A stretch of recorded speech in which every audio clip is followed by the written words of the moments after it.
Bismillahirrahmanirrahim. Assalamualaikum warahmatullahi wabarakatuh. Waalaikumsalam warahmatullahi wabarakatuh.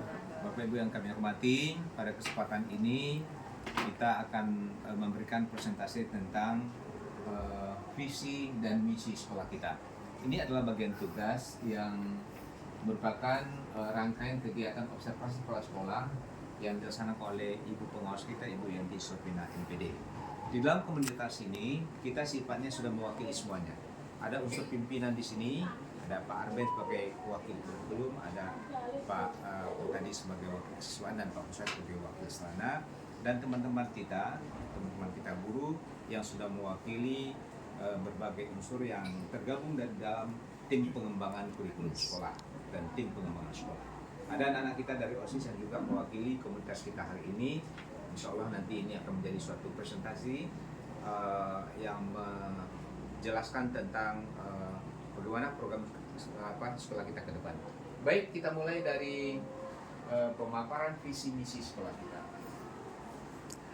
Sekolah kita itu punya visi terlaksana proses pendidikan yang memenuhi standar mutu, prestasi, berbudaya, cinta lingkungan, berlandaskan pada iptek dan imtak. Jadi standar mutu adalah suatu hal yang kita garis bawahi sebagai suatu hal yang menjadi visi utama kita.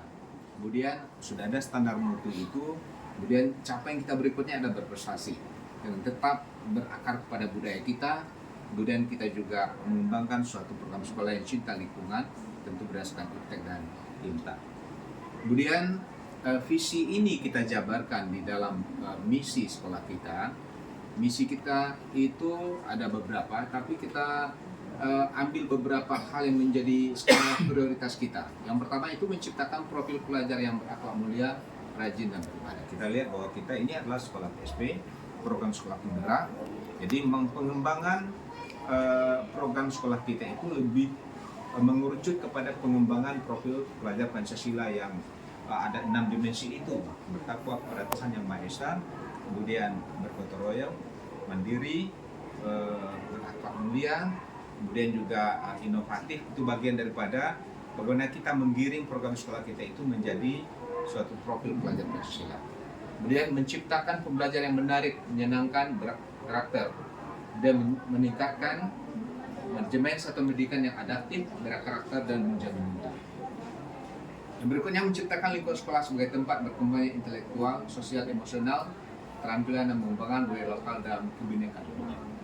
Kemudian yang keempat itu kembali, yang kelima maksudnya, menciptakan profil pelajar Pancasila yang berakhlak mulia, mandiri, bernalar kritis, kreatif sehingga mampu mengkreasi ide dan keterampilan inovatif.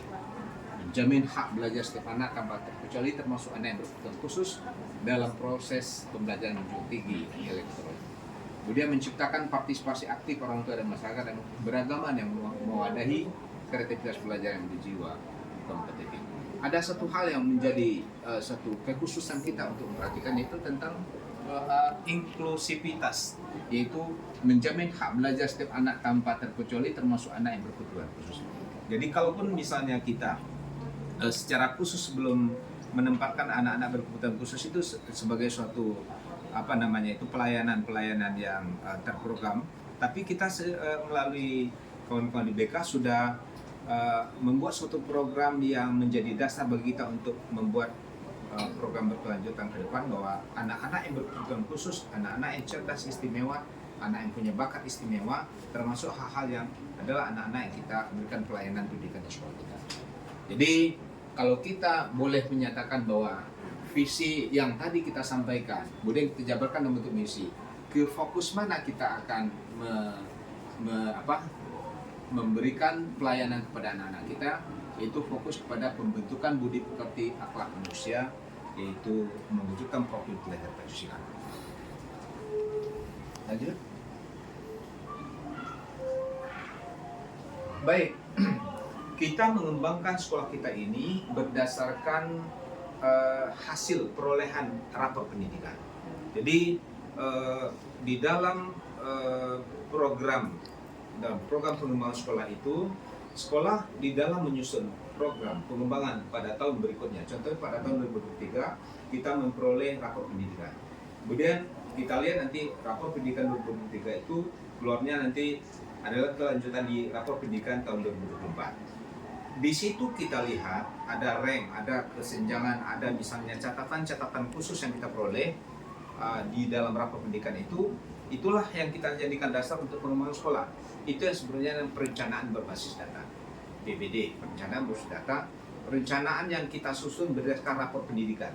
Contoh, kita dulu dinilai tahun 2022, kemudian itu menjadi rapor tahun 2023. Kemudian kita dinilai lagi, atau anak-anak kita mengikuti asesmen nasional dengan survei lingkungan belajar pada tahun 2023.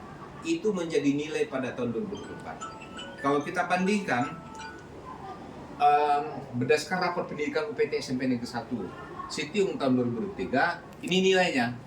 Jadi kalau dibandingkan dengan tahun ini surveinya tahun 2023, tapi rapornya menjadi rapor tahun 2024. Jadi ada kenaikan pada rapor tahun 2024 itu, ada kenaikan pada bidang literasi, itu kemampuan literasi 4,44%.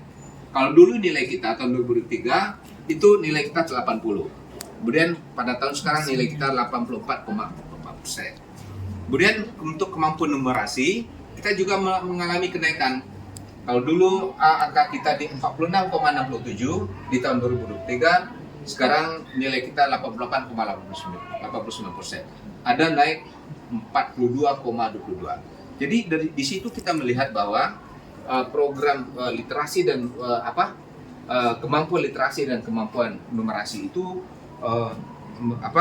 naik cukup signifikan.